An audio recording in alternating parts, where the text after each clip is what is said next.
Terpstra from Toronto University, and Mr. Nicholas is, Dr. Nicholas is going to give us a big picture of history, a continuum of history, looking at philanthropy and giving and waqf from Christian through Muslim linkages. We have Ms. Sherine Taraboulsi from the American University in Cairo at the Gerhard Center, and Sherine is going to talk to us about the term Muslim philanthropy and how a project that she is responsible for and managing serves that purpose. Dr. Omar Bortolazzi, got that right? Bortolazzi from Bologna University will introduce to us a concept of political society and how NGOs and philanthropic giving plays a role in that. Dr. Shawn Flanigan from San Diego University will talk to us about faith and giving of same affiliation groups. Plays a role in Lebanon as a case study, which is part of a bigger study that she's conducting, comparing different countries with similar faith structures. If we could please, we can start with Dr. Omar, and then continue with Shawn, then Dr. Nicholas, and then Sherine. Thank you very much for having me here today. Thank you to Professor Babar Ibrahim and the organizers. Well, actually, I started my research in Lebanon over 10 years ago when I was studying for my MA in political science, and I was very much hooked on the Hezbollah movement. First just as a political movement, and then when I came back after the Lebanese-Israeli war in 2006, I had the chance to interview and talk to many Hezbollah representatives in Lebanon, and they showed me the immense welfare apparatus that they were delivering. I was especially surprised to see how quick was the rebuilding of the southern periphery of the southern suburbs of Beirut after the Lebanese-Israeli war in 2006. So basically it was not overnight, but mostly. Well, actually I started my paper giving a definition of political society as it was defined by Partha Chatterjee for the Indian continent. Yesterday I remember someone from the audience saying how it was useful to give a new definition of civil society for faith-based groups, and I kind of believe the same, especially because I think that the definition of political society for faith-based groups like Hezbollah or Hamas or the Ikhwan in Egypt is a little bit more persuasive. Probably because the process of democratization in faith-based groups or in countries where faith-based groups are so strong is different from the West model of civil society, and the transaction between state and civil society happens sometimes in a much less well-defined and ambiguous, especially legally ambiguous context. And sometimes the population is left behind or excluded in the process of political participation. This is particularly true, especially for the Middle East and especially for Lebanon, where in the 60s the Shia movement started with Imam Musa Sadr, which was the first leader of Harakat Hamal, started to bring to the surface all the problematics of the Lebanese Shia. So in this context, the definition of political Islam is more appropriate, as it presents programs for social, economic, and government reforms and attempts to form and mobilize constituencies on that basis. this political society makes reference to Islam for general ethical and legal guidance, rather than aiming for an Islamic state or deriving strict rules from the sacred sources. I know that Hezbollah started as an Islamist movement and still is an Islamist movement, and they obviously wanted to, at the very beginning, to bring an Islamic state to Lebanon, but now it's not anymore on their agenda. They're much more prone to talk about the immense welfare apparatus that they can deliver to the population, especially the Shia population, but not necessarily exclusively to the Shiites. And another aspect to clarify was the intersection between between economy and civil society. As I was pointing out in the paper, as John Keeney has written, he disagrees completely with the exclusion of the realm of economy from that of civil society, and because he believes that the aspect of satisfaction of the material condition of life cannot be separated from the realm of civil society. This is particularly true for Lebanon or anywhere else where the state is weak or non-existent. So basically understanding the relationship between the state and civil society organization, including political, religious, social welfare providers, requires an understanding over who or what the state is in Lebanon. There is no single state in Lebanon. Rather, each confessional group is a mini-state within a state, or at least controls part of the state apparatus. It has happened to me many times during my visits in Lebanon to talk to people working in political religious organizations, and when asking what is the state in Lebanon, many of them used to reply, Awad Awal, which state, meaning that there is no such thing as an institutionalized form of state. So I was curious to see what were the mechanisms through which political, religious, social welfare provision garners supported their providers. And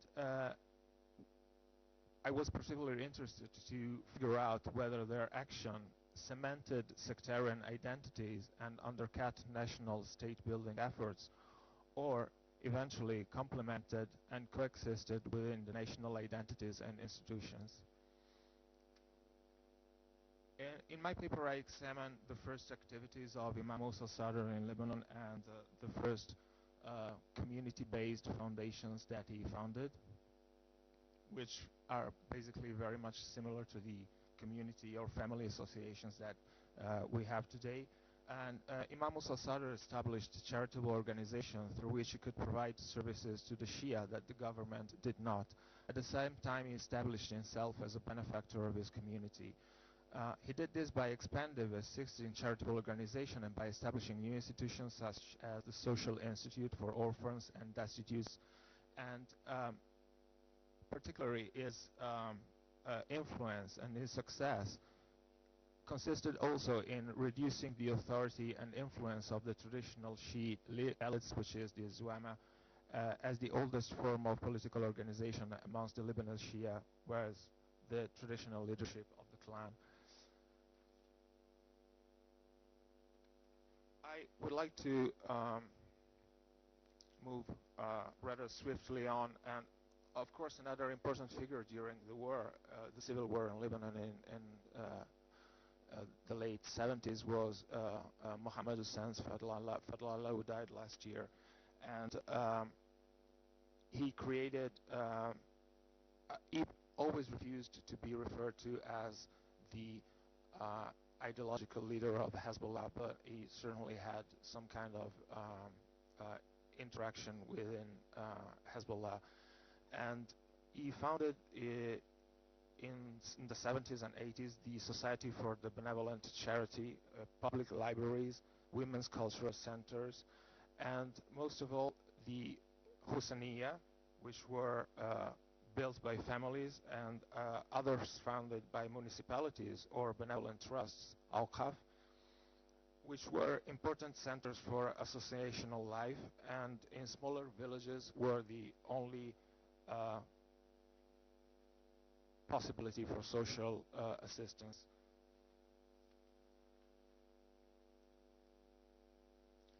Um, Fadlalah's rich complex of institution, also today, even if he died, he include gas stations, publishing house, a photocopy store, bookstores, gadget store, and stores for halal food and computer stores.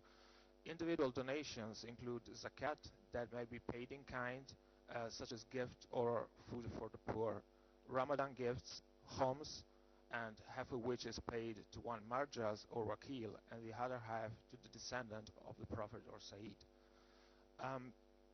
Respected jamiat are often authorized by cellular marriages, and they collect a donation on their behalf. It is very common to raise sometimes even up to $2 million on a single night during the beginning of Ramadan. Obviously, a political analysis on the formation of Hezbollah and the decline of the Amman movement is not required in this kind of discussion.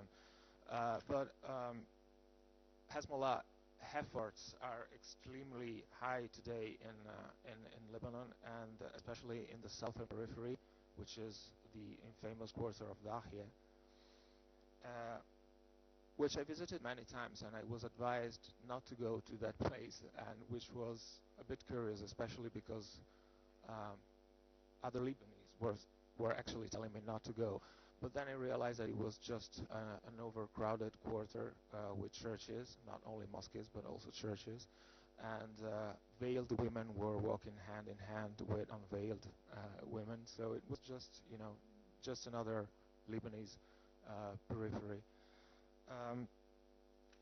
Just a word on Hezbollah's social activities.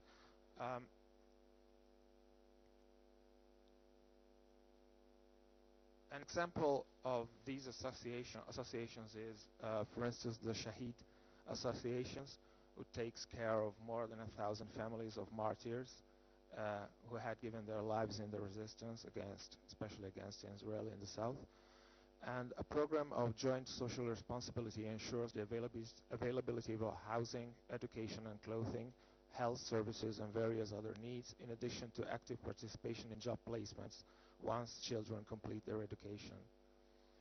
The institution also monitored and assisted the family of 2,070 war prisoners, and it founded the Great Hospital, the Great Prophet Hospital, and the Rasul Al-Azam, as well as the Shahid Education Forum, alongside other services. Sometimes Hezbollah's social institutions in the south, especially in the southern periphery of Beirut and in the south of Lebanon, are the most respected and efficient and stand out both for quantity and quality with respect to those organized by other counterparts, community counterparts, or the state itself. Another aspect, another important charity organization, Hezbollah-based, is the Amdad Committee for Islamic Charity, which was founded to help the Lebanese population most affected by the Israeli occupation of the south of the country. And the major objective of this association is to support and help families with no supporter or breadwinner. These families include those with a father who died or is detained or missing or suffers from chronic disease. Other services are obviously schools, hospitals, and as I was talking before about the rebuilding, especially in terms of housing, the house rebuilding in the Dahia quarter in Beirut done by the Hezbollah association and organization. There's the Jihad al-Bina, which is the effort for the reconstructions. It is an umbrella organization encompassing numerous subcommittees and organizations engaged in a variety of activities, and it's particularly aimed at infrastructural development in areas of southern Lebanon. It was officially established in 1988, and at the very beginning sought to facilitate reconstruction amid the devastation of the 16-year Lebanese civil war. Today, Jihad al-Bina Albina administers and funds primary, secondary, and vocational schools and participating in financial sector, administering microloans aimed at increasing agricultural development in those regions devastated by the civil war. Finally, just a note on the MDAD committee and the MDAD association, which helps the victims, the wounded victims.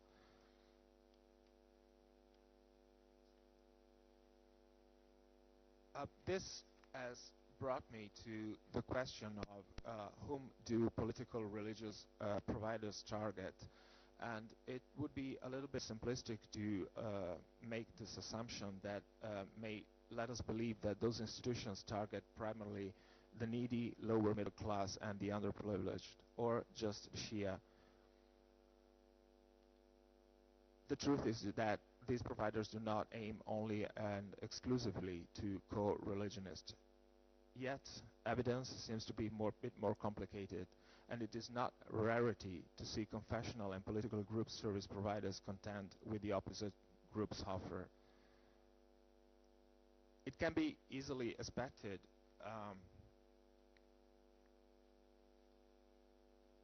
to think that the directors of political, religious, social welfare institutions in Lebanon almost universally deny that they pursue political goals through social welfare activities, but in reality we know that political and religious messages are prevalent in institutions run by all major political religious organizations in the form of religious symbols or sometimes just posters portraying leaders, the main historical and religious leaders of their associations.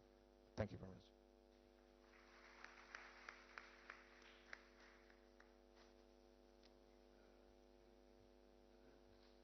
Continue with Lebanon, but from a different perspective other than political society, within group altruism.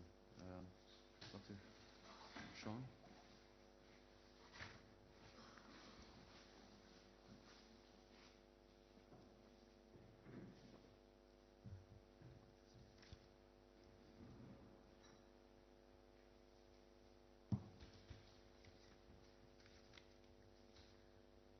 Okay, thank you for being here to listen. I'm very honored to have a chance to present some of my research to you. Today I'm going to be talking a little bit about some research I conducted in Lebanon back in 2005 and 2006, looking at faith-based organizations and some of the religious motivations and ethnic motivations for service provision among those organizations. What I want to talk about and hopefully receive your feedback at some point during question and answer or after the conference is how these patterns that show up in Lebanon might or might not be relevant in other parts of the Arab world. So just to discuss the scope of the paper a bit, I'm looking at the role of religion and ethnicity play in motivating service. I specifically looked at staff and volunteers. These were management level staff and volunteers from Christian, Druze, Sunni, and Shiite NGOs, a variety of different Christian sects in Lebanon. And in addition to that, I talked about the role of religion and ethnic identity for Armenian and Palestinian NGOs.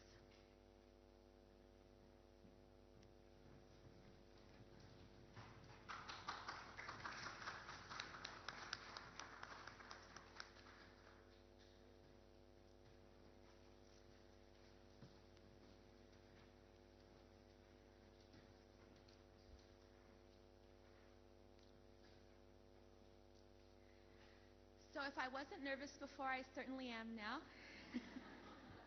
Your Highness, ahlan wa sahlan. Thank you for being here with us. I wanted to also talk a little bit about this broader project. The data that I gathered in Lebanon was actually part of a broader study looking at service provision by faith-based organizations in contexts of conflict, looking at Lebanon, Bosnia and Herzegovina, and Sri Lanka. And my purpose in sharing this information is not really to be self-promoting, but to talk about the generalizability of the findings in Lebanon to other Arab countries, because my specific thesis here is that these experiences of violence and conflict and social and political exclusion cause people's religious and ethnic identity to be particularly heightened and salient for those groups, and causes them to do giving behaviors and charitable behaviors along those ethnic and religious lines. So the question becomes whether some of these patterns in Lebanon would be also descriptive of things going on in other Arab countries where maybe there hasn't been a history of violence and exclusion to the same extent. I personally think that maybe it will work because there's a lot of diversity and a lot of minority groups in the Arab world that I think may behave similarly, but I'll be interested in your feedback on that. So for my methodology, I conducted interviews with 30 employees and full-time volunteers at 22 NGOs. These were management level staff at these NGOs. All of the NGOs, at least as part of their work, provided health and social services to low-income individuals. So at least part of their work was involved with poverty alleviation. And the interview participants, I made an effort to select them in a manner that reflects the religious diversity of the population in Lebanon. I'll show my sample in a minute, and we'll see that I didn't quite reach that goal. In addition to these interviews, these 30 individuals are the people who agreed to formally be interviewed, but I was able to have a lot of informal conversations with other folks who were not comfortable being formally interviewed. So I was able to draw upon a lot of other information, particularly with the Shiite organizations. The Shiite organizations that I spoke with were exclusively Hezbollah-affiliated organizations. They had sort of strict ideas about who I could formally interview and then let me have conversations with a lot of other people. So some of that information isn't included in this sample. So as you see, my participants versus the population of Lebanon is slightly overrepresentative of Christian organizations, slightly underrepresentative of Muslim organizations. There hasn't been a census in Lebanon in many years, so we aren't really sure how these sectarian affiliations play out.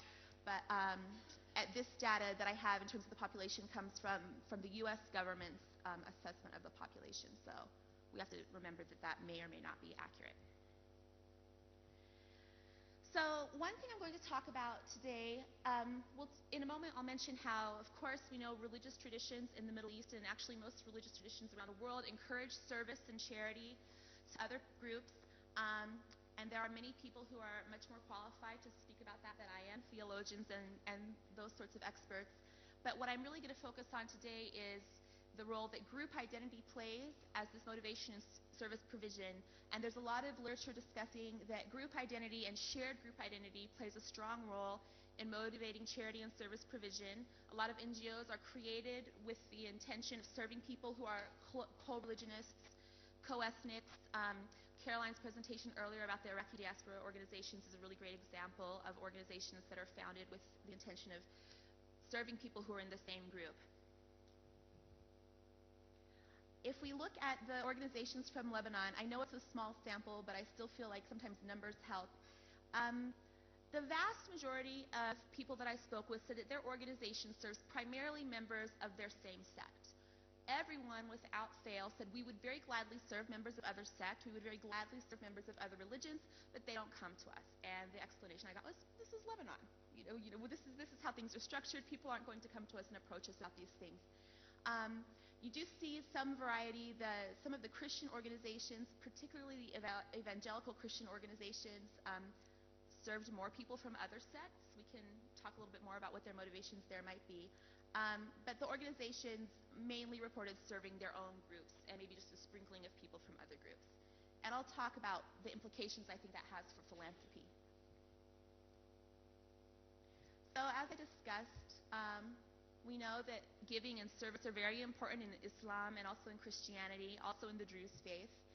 I won't talk about all of the reasons why that's true. There's a lot of people who can speak to that better than I can. But in my interviews, this did come up with many of the interview participants. Many people would just talk generally about, I'm engaged in working with these organizations, which tend to be lower paid organization positions, less prestigious positions. So it's somewhat of a sacrifice for a well-trained professional to choose this sort of profession. And many of them said the reason they chose this was because of their faith. And discussed either generally how Islam or Christianity taught them to do service to other, or oftentimes would give very specific quotes from the Bible or the Quran on lessons that led people to be engaged in this. Also, there's quite a bit of literature that talks about evangelism as a motivation, supply side reasons for creating NGOs, that you might create an NGO and provide services specifically because you want to serve others, but also you're interested in attracting people to your faith.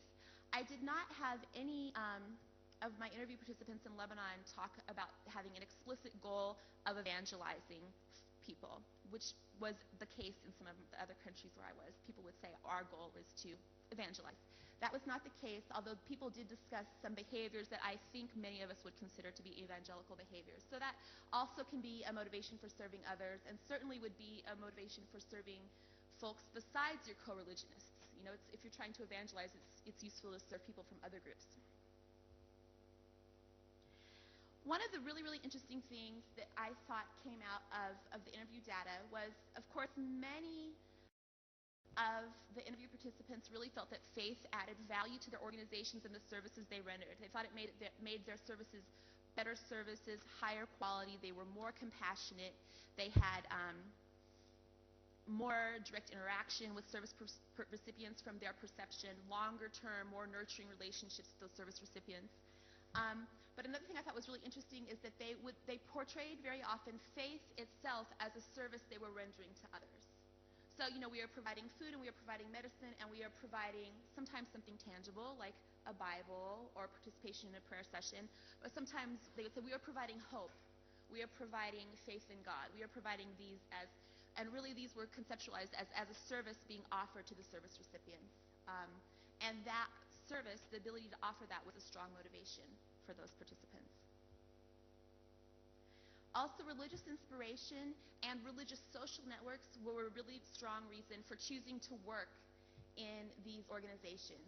There are, of course, large, international, prestigious NGOs in Lebanon that have very high-paying jobs and nice salaries, but the organizations that I was looking at were mostly smaller community-based organizations, and I'm sure the employees were doing fine, but they certainly could be doing other things in other sectors and probably making more money and having a little bit more prestige. But this religious belief and inspiration was a really strong reason for wanting to be engaged in this sort of work.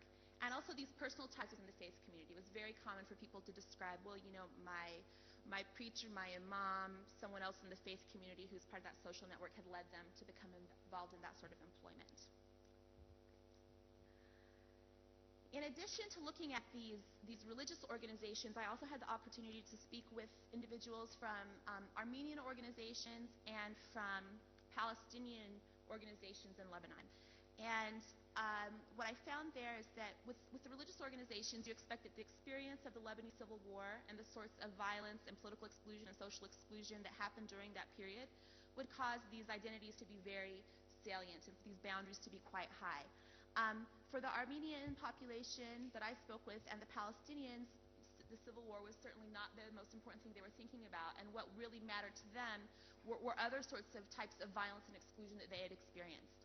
So the Armenians frequently made reference to the Armenian genocide, the migration of Armenians throughout the Middle East, and how they had as a very strong goal of their organization preservation of language, preservation of culture, preservation of Armenian Christianity and its very specific characteristics, and they saw that goal of preservation as very strongly interwoven with their faith. So they saw them as sort of inseparable, this ethnic identity and this faith identity.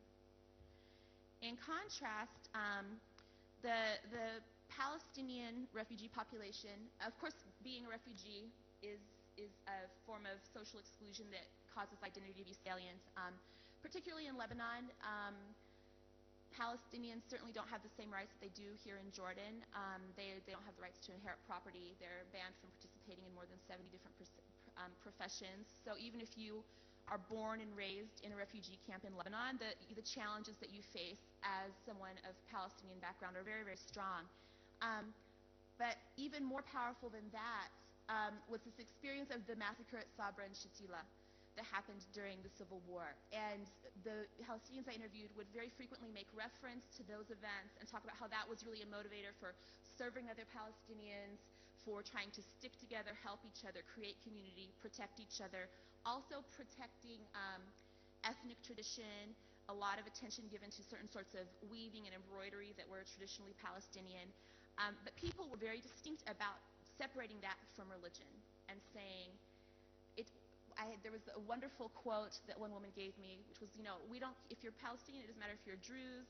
Well, if you're Muslim, if you're Christian, if you're Druze, she was like, even if there were Palestinian Jews, we wouldn't care. It's that you're Palestinian. That's the most important thing. So in contrast to the Armenians who really integrated those, they sort of separated the religions. And religion is not the issue for us. It's this Palestinian identity. So to conclude, when I began looking at this project, what I was really thinking about were the implications for U.S. government aid that's funneled through NGOs and to exclusion and inclusion of service recipients and the implications that would come up with these ethnic and religious divisions. But I do think that it has a lot of lessons to offer philanthropy as well.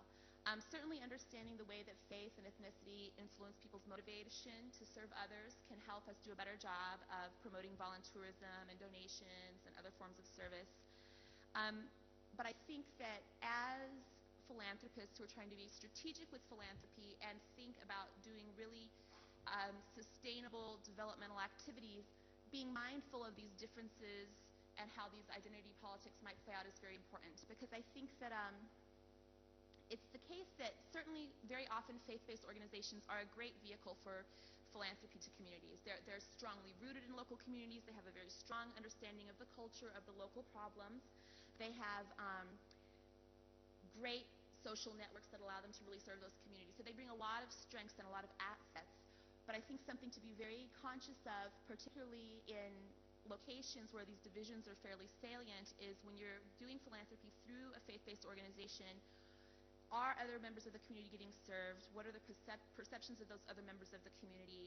Are you actually inadvertently heightening boundaries, heightening feelings of resource differences among these groups? And how can you be mindful about avoiding those things? So, great. Thank you.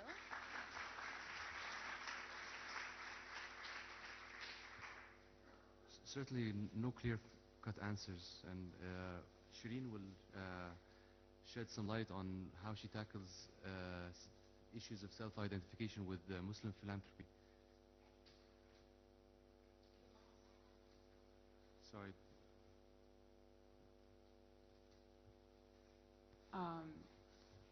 Good afternoon, ladies and gentlemen. It is a pleasure to be here and an honor to be here with you today. I'm especially honored with the presence of Her Royal Highness Queen Rania Abdallah and Princess Bandari. What I'm going to be talking to you about today is let me revert back to some of the discussions that we had yesterday, and that is going to be my start. I'm supposed to be talking about Muslim philanthropy and the production of space, and I'll be using the Muslim Philanthropy Digital Library, a project that I'm managing at the Gerhard Center, as a case study. But let me go back a bit to yesterday's discussions and use that as a springboard for my talk. There was, to a certain degree, a semantic focus, a focus on words. You know, what does philanthropy mean? What does civic engagement entail? What are the boundaries that we can put in order to comprehend and understand those terms? Those boundaries really represent the space in which we think about philanthropy and civic engagement. And taken from there, you can start thinking about how they can be implemented on the institutional level. But it's very important to go back a bit. I feel that sometimes we get too wrapped up in the work we're doing, that sometimes we lose sight of, you know, the big picture. There was also an interest in how those terms resonate in our region. How does philanthropy resonate in our region? How does civic engagement resonate? And that was on both conceptual and implementation levels, how we understand them and how we apply them. Now, let's look at Muslim philanthropy as a term.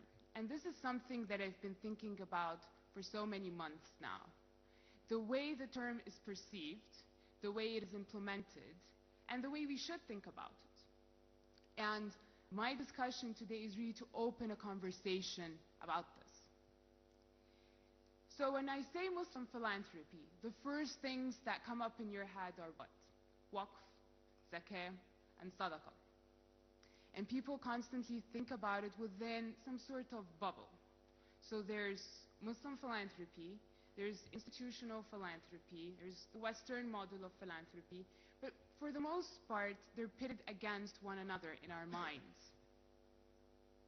Now this, of course, coupled with the Huntingtonian paradigm of a Muslim Western clash of civilizations, has led to a polarized, binary mode of thinking and an oversight of the fact that philanthropy is, in fact, which is inherent in Islam, emerged in the Muslim world diachronically as a result of an interaction with other philanthropic trends and practices and cultures. Philanthropy is, by definition, a relationship between the self and the other. Can you do philanthropy on your own? It's impossible. So it is, by definition, about interaction. It is, by definition, about dialogue. And it is, by definition, about connection. So why is it when we start thinking about Muslim philanthropy, we look at it within that bubble? That was, what I've been thinking about for some time. I think there's a need for a new ijtihad, a new mode of thinking, an inclusive approach, a comparative approach that would start looking at Muslim philanthropy, open it up, and start looking at it differently. Let's see how Muslim philanthropy can function in the present, how it can be built up into the future. Now, while rethinking Islam and putting it within an epistemological context can be a bit problematic for so many people because it brings in the idea of historicity or bringing in history, and there's a general perception that Islam is fixed and unchanging regardless of the passage of time. But that put aside, Muslim philanthropy is different. Muslim philanthropy is about the practice. It is not only about the way philanthropy is articulated within the Quran alone. It is definitely partly that, but it is also about the practice of philanthropy itself. So in a way, those things need to be rethought in our present times. Another semantic distinction that I want to bring up is the difference between Muslim philanthropy and Islamic philanthropy. Why am I using the term Muslim instead of Islamic? Well, the reason why I'm doing this is because Muslim brings in the human factor. Islam is the faith, Muslim is the person, it's the human factor. And that, again, I think is at the very heart of what philanthropy is about. After all, as I said, the spread of Islam historically, Islam spread into a world that had cultures, that had indigenous cultures, that had philanthropic institutions. It wasn't a white slate.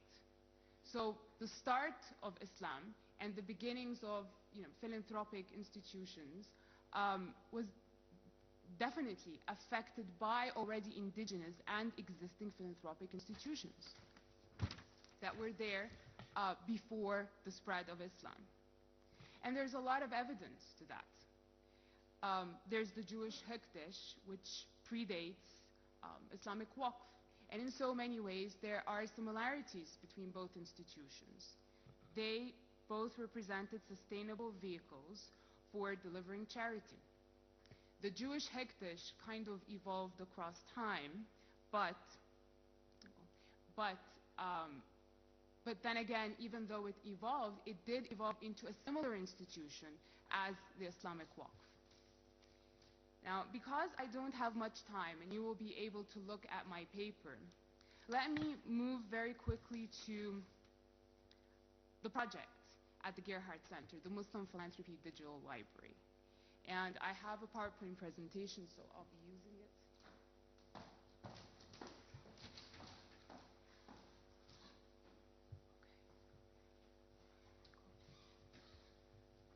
I'll be very quick.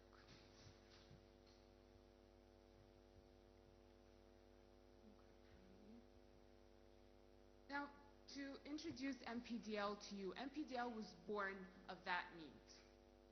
We needed a platform that would espouse a more inclusive approach, that would promote dialogue, that would look at Muslim philanthropy from that new perspective.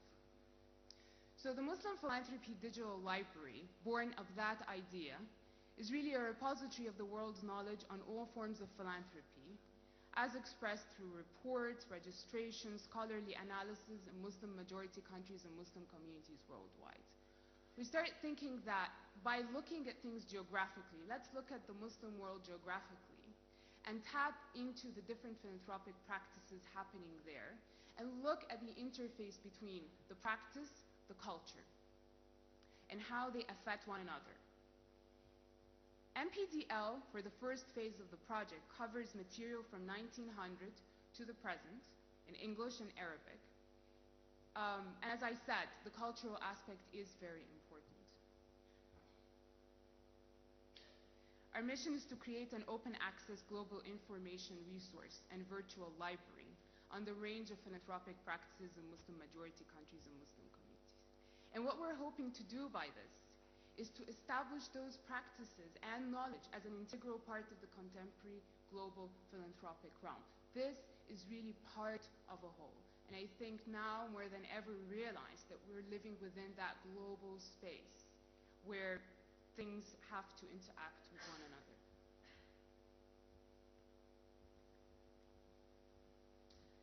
Now, the framework as it was developed into a variety of sections. The first one is documents, where documents are digitized and they're available online, open access for people from all over the world. There's no fee, okay? There's a special collection. It's mostly historical documents. The Bintan News Journal is from the 1940s. It's a feminist journal established by a princess in Egypt, so it was a philanthropic thing from the start, and it really chronicles a very important time of Egyptian history, 1940s and then before the 1952 revolution. There were selections from this journal that have been digitized that focus specifically on philanthropic practices in that part of time. Okay, let me skip. The Voices of Philanthropy section is a section that attempts to tap into the spirit, the dynamic spirit of media in the world. The way I thought of the library is that it should not only be a repository of documents, it should be much more than that. It should start a dialogue.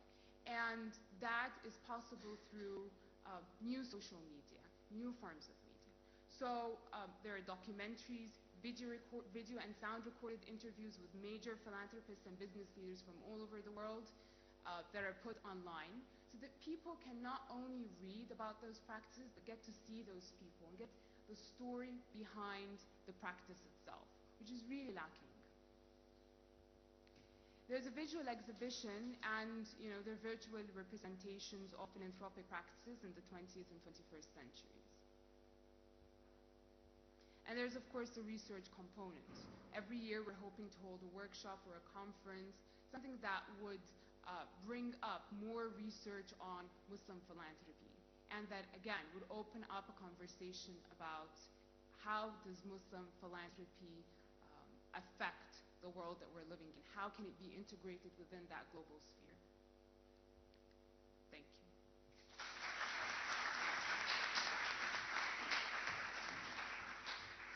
Thank you very much, Sherine. I'd also like to extend a special thanks to Her Majesty Queen Rania Abdallah for joining us on this very thought-provoking session.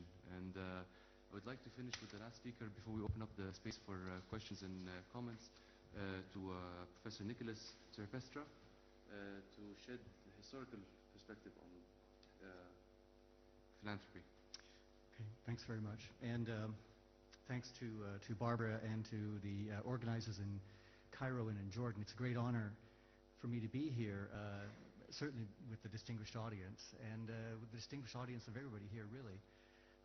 But also, it's been an opportunity for me, as somebody who's worked largely in European and in Catholic philanthropy for more years than I care to think of, to have an opportunity and really an invitation to think about that differently. And one of the things I was trying to do then in relation to the invitation here is to look at the interchanges between Catholic and Islamic philanthropy or Muslim philanthropy.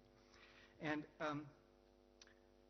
so it's been a stimulation in that way. Now I come to it as a social historian, so beyond looking at things, say, theologically in isolation, the modern methodological approach would be to look instead at the social origins, the context, the effects of the philanthropy that we're looking at, and then to look at philanthropy in relation to civil society, to civil engagement, and to social capital. And in that way, too, to remember that philanthropy is as much about exclusion as inclusion. It's really always also about boundaries, making and marking boundaries. So I won't repeat my paper here. It is available. There's just 5 points I wanted to highlight. First, I'll talk briefly about the distinctions and the dynamics in forms of philanthropy. Then the origins and institutional forms, the WAF and the civic hospital. Then thirdly, the communities within those institutions. Fourthly, the communities outside of those institutions. And then fifthly, those communities and their relations to human capital. And what I'm trying to do then, again, for my own purposes and also possibly to suggest for further research here, is to look at what are the parallels between Islamic and Catholic charity, and then to suggest lines of research. So first of all, looking at distinctions and dynamics in forms of philanthropy.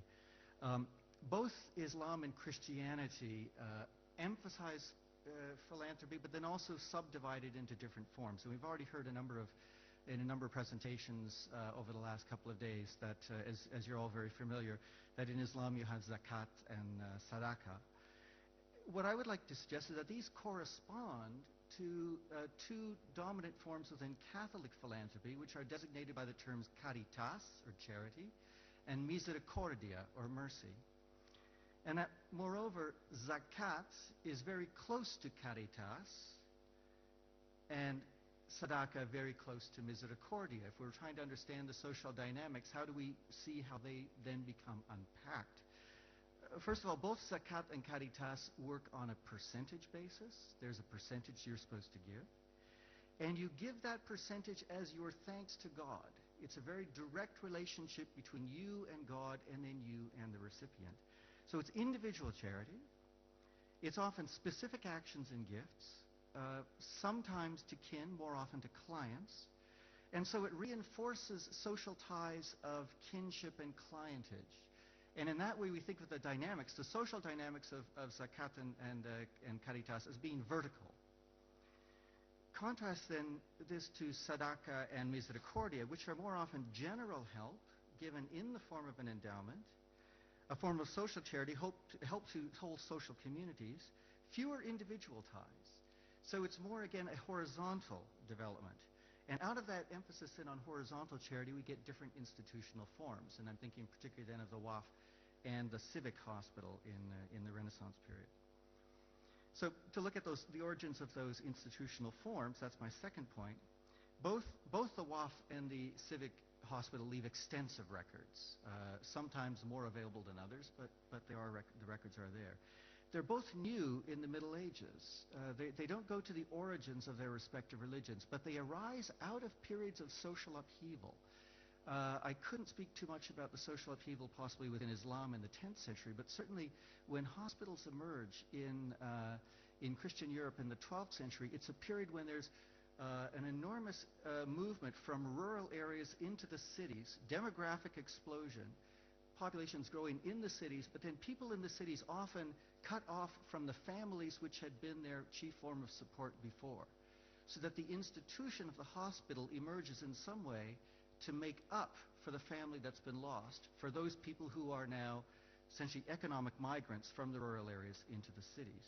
So part of the context is that let's say that migration from rural into urban. The WAFs are earlier in their origins, and one area that I would really like to pursue in the next few years that hasn't been pursued very much is what the influence of the WAF on the civic hospital may have been. The WAFs are earlier. They have many of the same forms, and certainly the people who were involved in establishing civic hospitals would have been aware of the WAFs in Al-Andalus, in Palestine, in various other parts of the Islamic world that Christians had engagement with. Moving on to the third point then, the community within the institution. Recall the dynamics that I mentioned, that zakat and caritas are vertical, and sadaqah and misericordia are horizontal. The institutions then are really about community building. And the help they offer is mainly, but not only, to the poor. We cannot make the relation between givers and recipients into a relation of rich and poor. It's much more complicated than that. What we have within these institutions is often resident communities made up of teachers, guardians, servants, nurses. There's a very blurred distinction between the people who are the recipients of charity, who might then later on become the administrators of the institution. And then there's a dynamic tension as well, and this is one thing I think that's particularly important in relation to some of the things we've been thinking about in the last couple of days. We tend to think, when we think of civil society, civil capital, social capital, or civic engagement, of it being as always a positive thing, or in a positive context. I think the thing to remember, too, is that sometimes the forms of civil society emerge out of tension. And they emerge not out of trust, but out of distrust. And certainly in the hospital as it emerges in Catholic Europe, it's founded not just on a charitable or philanthropic drive, but on a fundamental distrust of others. Which is to say, I'm not entirely certain that I can trust you to do what I expect you to do, so what I will do is build in various levels of accountability, which make sure that I can always keep an eye on you. So each one of these hospitals has large administrations, people who circle through the administrations, elections maybe every year or every half year. After those elections, extensive audits. So there's a deep level of distrust that's built into civil society, and that emphasis on accountability then is, I think, one of the key elements that comes out of that distrust and turns distrust into something which can actually be positive.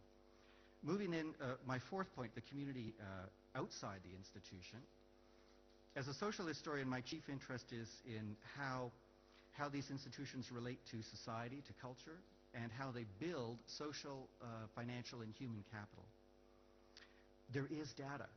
It's very interesting to hear that the part of the problem for modern researchers is that the data is very difficult to find. In historical records, I shouldn't say it's easy to find. Sometimes it's hard to access. I've heard that. And often it's very hard to read. But it is there. So if you're frustrated working in the modern age, come back to 500 years ago. The first point here with the data is, there are 2 points I want to make. The economic footprint of these institutions is extraordinary. The endowments in both the Islamic and the Christian settings, the endowments are often in the form of property, rural and urban.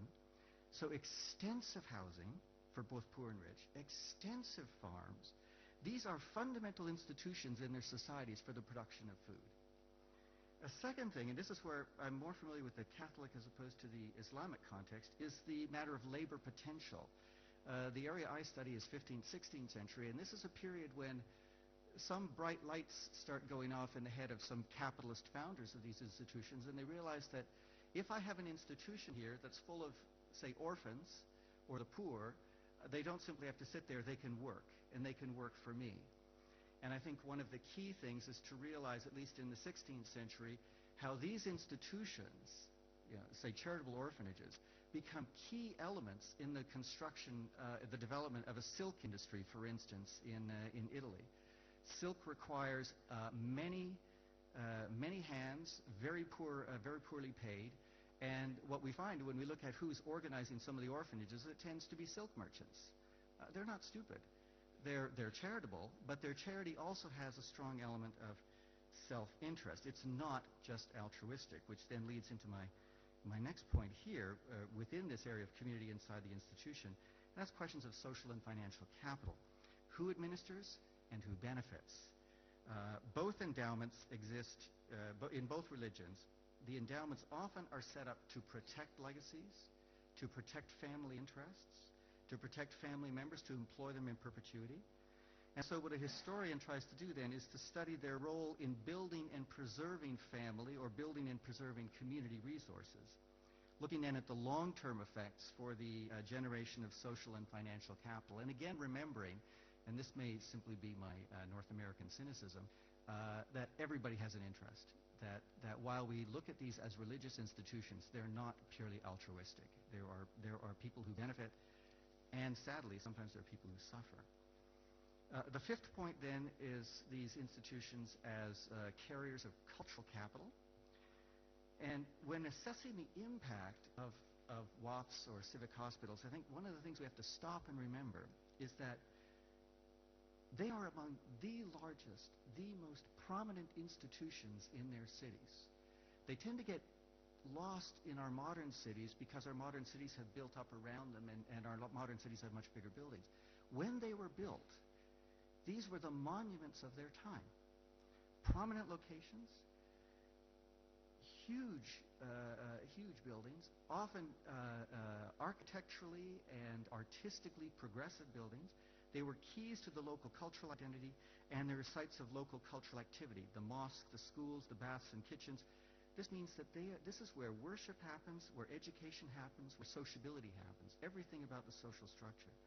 So that, hence what we study is the urbanistic impact, the architecture of the complex, and the impact of the holdings on the urban fabric, and then on developing human capital. So just to sum up a few points. The old institutional history was static, was abstract, was looked at institutions in isolation. What we do now is we look at the dynamics. We locate these institutions in their cultures, as Sherine was talking about. And what are the social dynamics that they emerge from? What are the social dynamics that they create? Three models or hypotheses that I'd like to suggest then for assessing philanthropy and civic engagement. First of all, that we always keep our eye on these horizontal and vertical forces, that this is the key in religious philanthropy. Second thing, that we look at the impact on the development of civic engagement. And remember again, this whole idea of boundary making and boundary marking. Conflict can be creative. Distrust can stimulate accountability. It can be positive. And then thirdly, I think the ultimate thing is that we have to look at the development of these institutions on social, financial, and human capital. Thanks very much.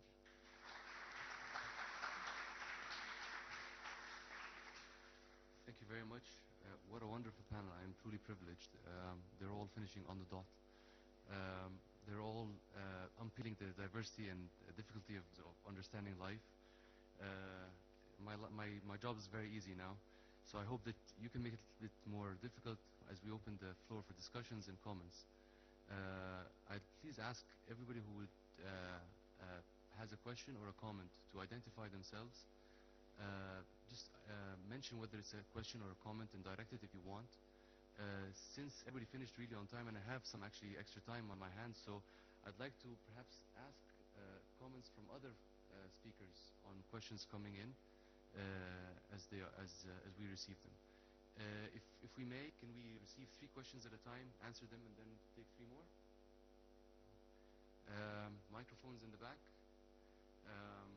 Can we start with yourself, lady, and you?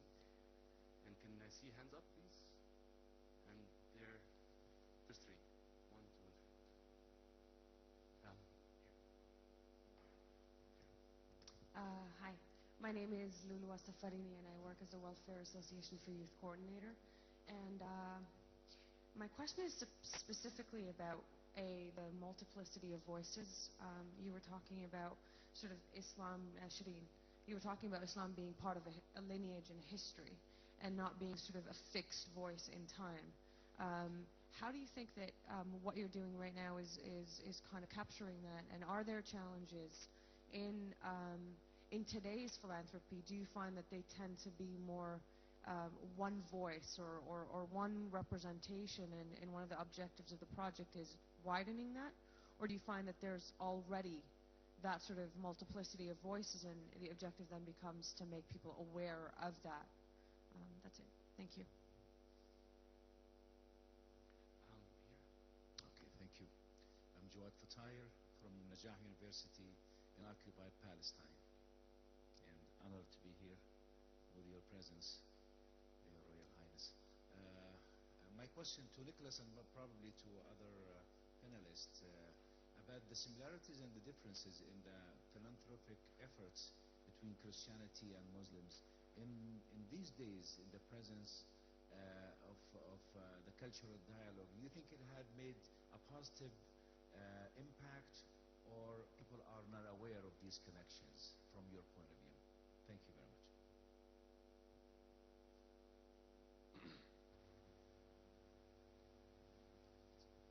Actually, I have is it my turn? Okay, thank you. I'm Noha Khalaf from a visiting fellow at QMERC. I have a series of questions actually, but they're all interrelated. I thank all the participants and the speakers for their interesting talk. I have several questions. I'm going to try to state them as I go on. To Sherine, maybe because you're first on the table, you have distinguished between Islamic and Muslim philanthropy. I would like you, if possible, to give us these terms in Arabic first, and this was the question yesterday. I mean, how do you define philanthropy in Arabic, and how would you distinguish between Muslim and Islamic philanthropy when it comes to the Arabic language? For the two speakers who have spoken about Lebanon and the different religious organizations in Lebanon, I would like your opinion about the new trend in Lebanon, which is the anti-confessional movement, which has appeared very strongly this year. I mean, they have had various manifestations and demonstrations calling for an anti-confessional, government or society, which would, of course, challenge the institutional and basic presence of the past governments and institutions. To Shawn, I have a small reflection about your using the word ethnic identity about Palestinians in Lebanon. There is no such thing as an ethnic identity of Palestinians. It's a national identity, but there is no ethnic difference between Arabs in general and Palestinians. To Dr. Nicholas, I appreciated very much your expose, and when you said that usually religious institutions would grow out of tension and conflict and distrust of the other. Who would that other be, in your opinion? Is it the government? Is it the other religions or whatever? I mean, and another question is on the role of the religious structures, mosques and church, within these religious, charitable or philanthropic movements. I mean, what would be the difference between an Islamic or Muslim philanthropy and Christian in terms of the role and power of the church or of the mosque on these institutions? Are they separated, or are they part, or are they governed by the religious institutions? Thank you.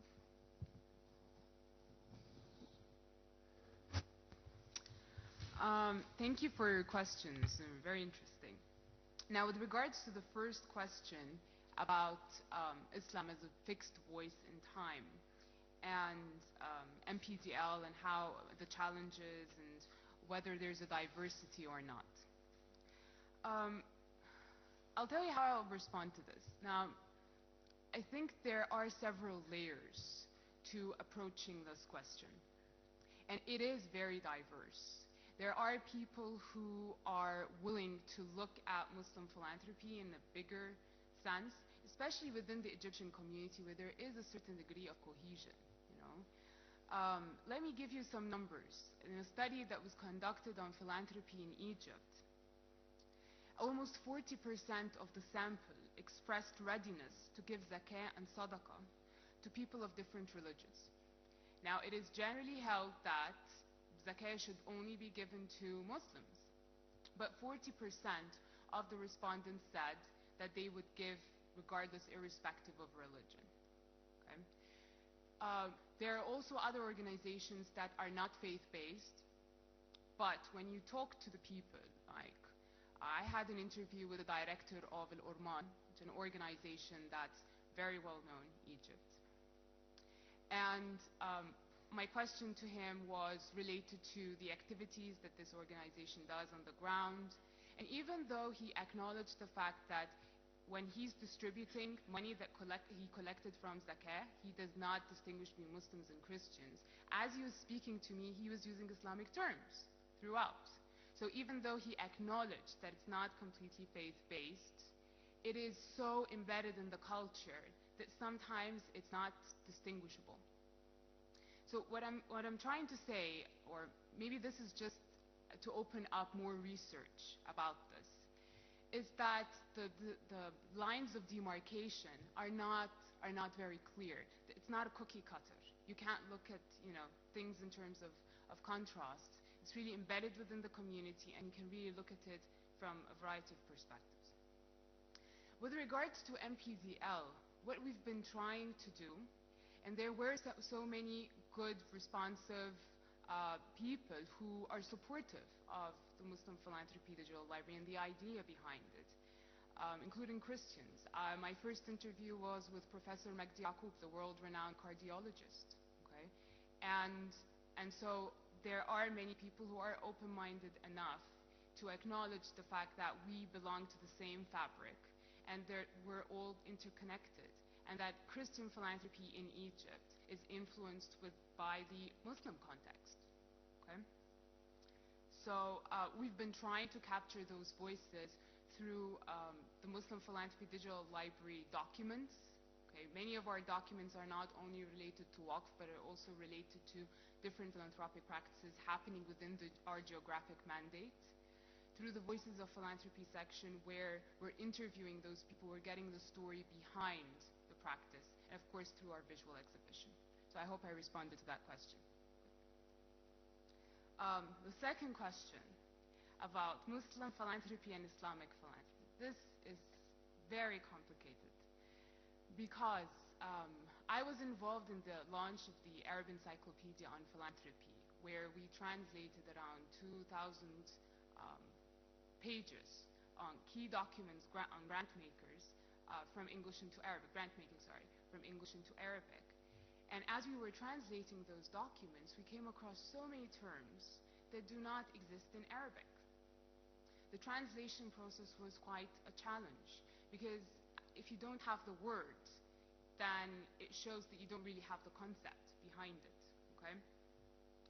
But let me respond to Islamic philanthropy as opposed to Muslim philanthropy. The way the Muslim Philanthropy Digital Library is translated is المكتبة الرقمية للعطاء الاجتماعي في المجتمعات الإسلامية. And why we said the المجتمعات الإسلامية? Because it involves the social aspect, those in Muslim communities. It really embraces everything. But at the end of the day, let me tell you that this is still a challenge. Is really philanthropy عطاء اجتماعي, or can it be translated? There are so many people who translate it as عطاء خيري and other things. So this remains a challenge, and I really put it to the audience and whoever is interested in coming up with other suggestions about those translations.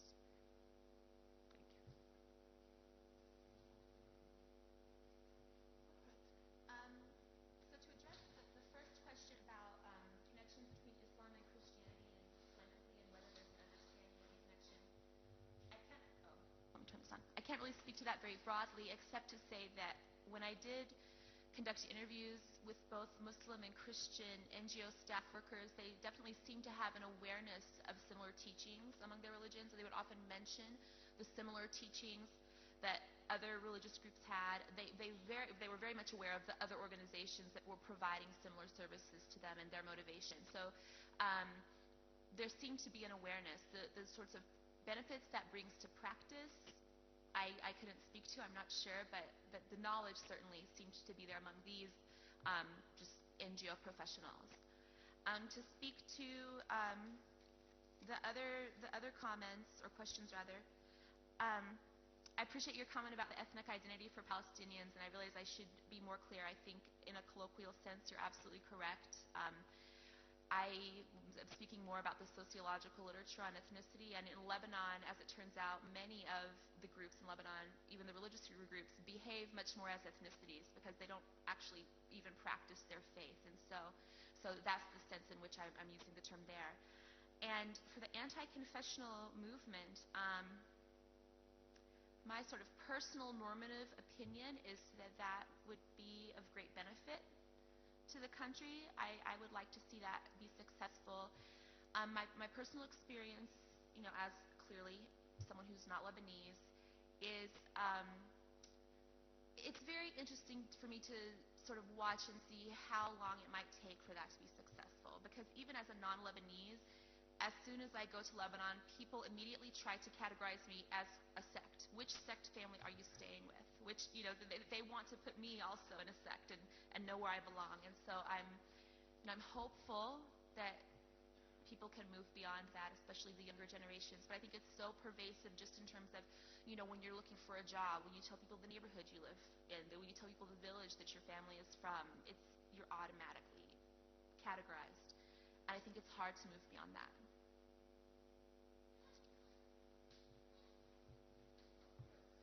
Yes, just a note on this anti-confessional, anti-sectarian movement. I think it's a very, very interesting point. And I don't know what will happen in the future, and I don't know if what is going on at the moment throughout the Arab region will bring this also to Lebanon. It would be wonderful if it would happen.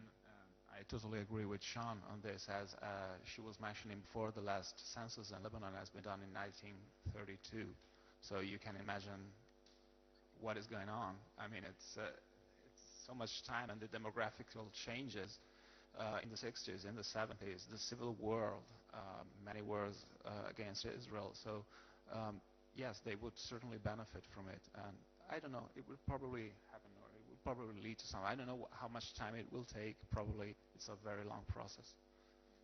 If I could just add, I think one of the big challenges there, one of the reasons there hasn't been a census is no one wants there to be a census, because the people who are in power now would not be in power if there were to be a census and there were an accurate measure of the Lebanese population. And I think that's one of the things that also makes it very challenging is I think a lot of people in power in Lebanon do have a vested interest in maintaining those sectarian powers, because that's how they were able to get into office. That's what allows them to be in the position that they're in. And so it's quite a strong shift that would need to take place to sort of remove some of those structures.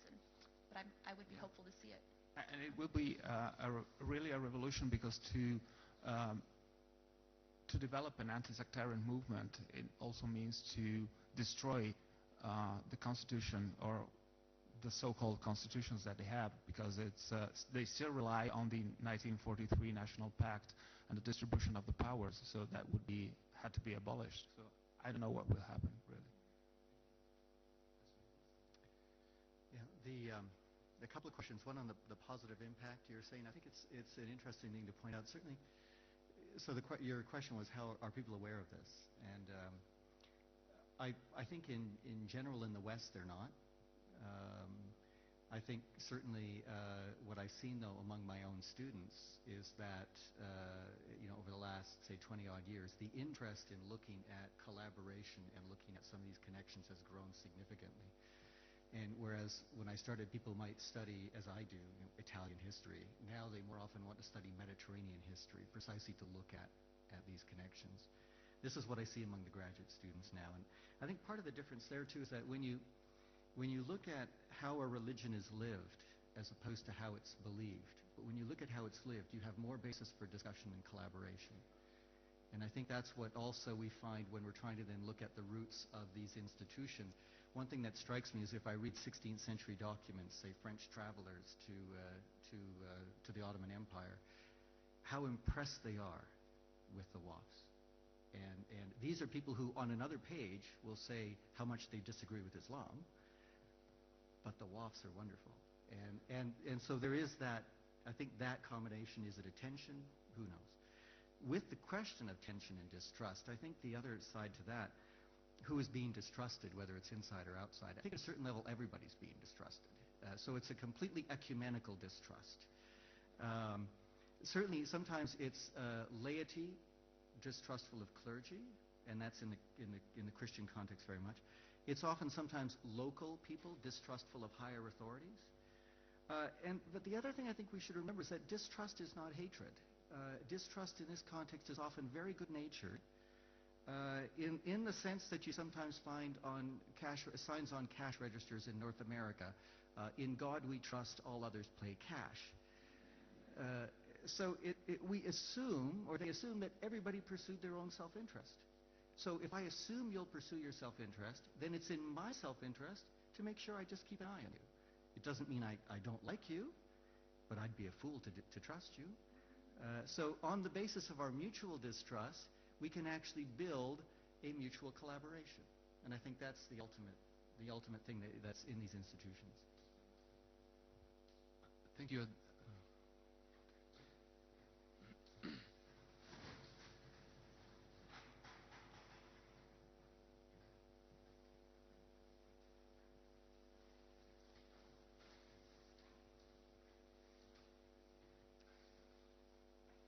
Can we go for another round of questions? And a new rule, one question per turn.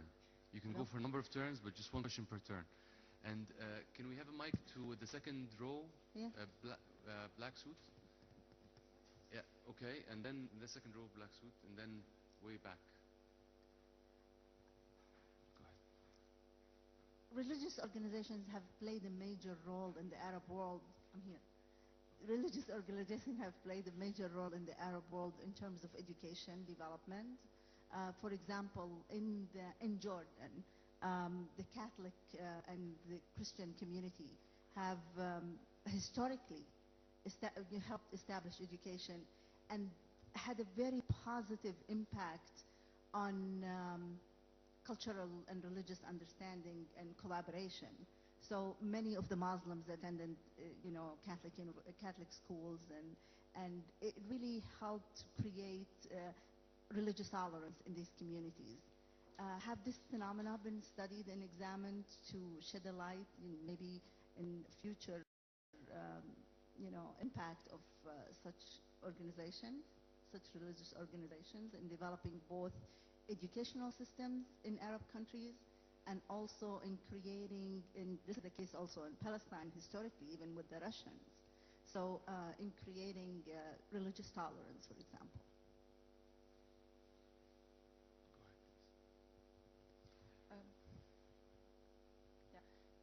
My question for Dr. Omar and Dr. Shawn. Yes? My name is Rihan Khafagi. I'm a freelance philanthropic consultant. Actually, how can we relate the situation in Lebanon to the dialectic of strong state, civil society and weak state? Apparently, the Lebanese state is a weak one, and structurally, it's a sectarian. So how can we find a civil society which is not sectarian in a sectarian state? I believe the situation, for example, in the United States, we can find some of the faith-based and even in Western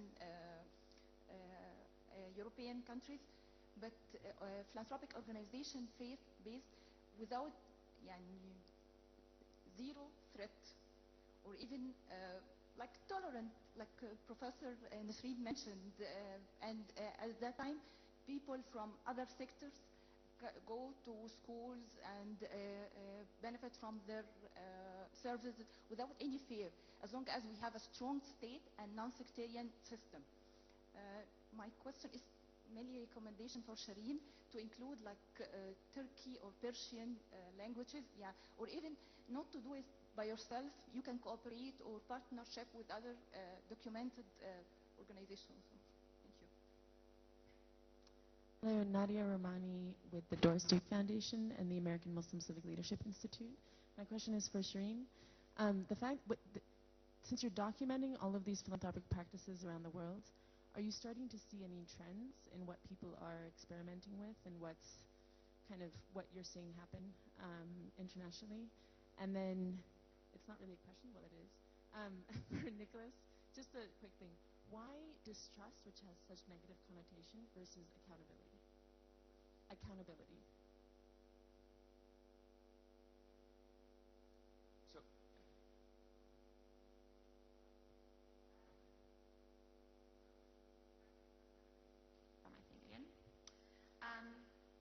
I mean, clearly Lebanon is a weak state. It has a very vibrant civil society, I think, in part because it's a weak state. I mean, I think strong states can also have very vibrant civil societies, but I think all of the holes and gaps in service provision have caused citizens to have to organize themselves and emerge and create their own public benefit networks, which has created a lot of vibrance. I think your question is a really interesting one in terms of how can organizations in a sectarian society not be sectarian.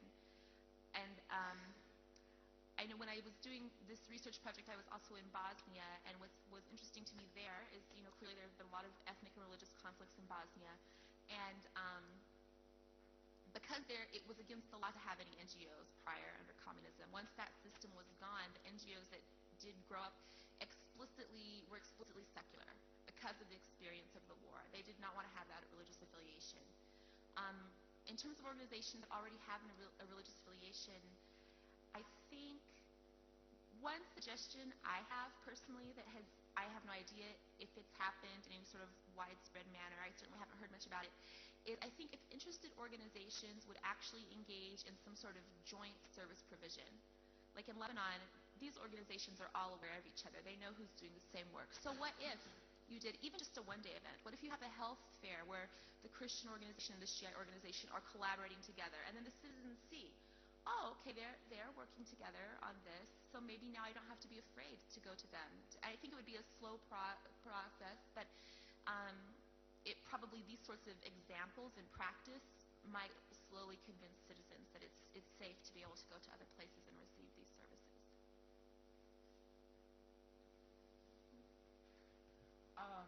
First, I'll respond to Riham about Turkish and Persian languages.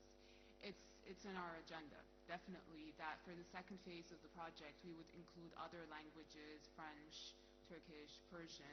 But of course, for the first phase, we're focused on English and Arabic.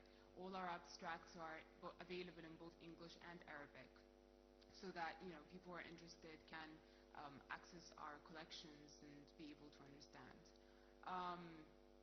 With regards to the question related to documenting trends, Nadia. Now, let me tell you that what I've realized thus far is that there are research gaps. Not necessarily trends, but that there are so many gaps, and that there isn't up-to-date quantitative statistics, qualitative research on Muslim philanthropy. And especially from a comparative perspective, there's more that needs to be done, definitely. And I think Professor Nicholas would agree with me that as I was writing this paper, I had a problem, finding documents and finding updated numbers for my research.